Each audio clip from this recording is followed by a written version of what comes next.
नमस्कार. 30 day habit building plan fat to fit day 26 सवय 26. वैविध्य व्हरायटी ठेवा.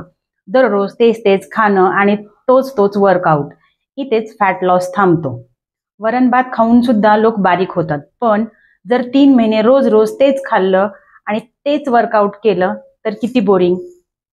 मग काय होतं, शरीर म्हणतं हे तर इझी आहे पण फार बोरिंग आहे. इथेच व्हरायटी गेम बदलतो. तुमचं शरीर स्मार्ट आहे, ते रोज नवीन स्टिम्युलस मागतं. जसं खाण्यात कधी हाय प्रोटीन डे, कधी फायबर हेवी मील, तसेच वर्कआउटमध्ये कधी स्ट्रेंथ ट्रेनिंग, कधी डान्स, कधी योगा, तर कधी फक्त वॉकिंग. रोज रोज फक्त पोळी भाजी कंटाळा येतो. मग शरीराला थोडी व्हरायटी द्या. उद्या लंचला युज्युअल पोळी भाजी ऐवजी ट्राय करा मूग डाळीचा पराठा, दही. भारतीय संस्कृतीत इतक्या रेसिपी आहेत की दररोज वेगळी रेसिपी केली तरी वर्षभर पुरतील.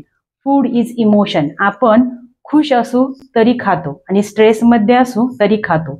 व्हरायटी असेल तर आपण खुश राहतो.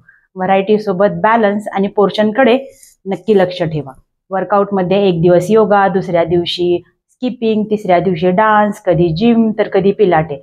व्हरायटी असेल तर मोटिवेशन पण राहील, मजा पण येईल, जास्त वेळ पण एक्सरसाइज केला जाईल, जे फॅट लॉसला मदत करेल पण कंटाळा नाही येऊ देणार.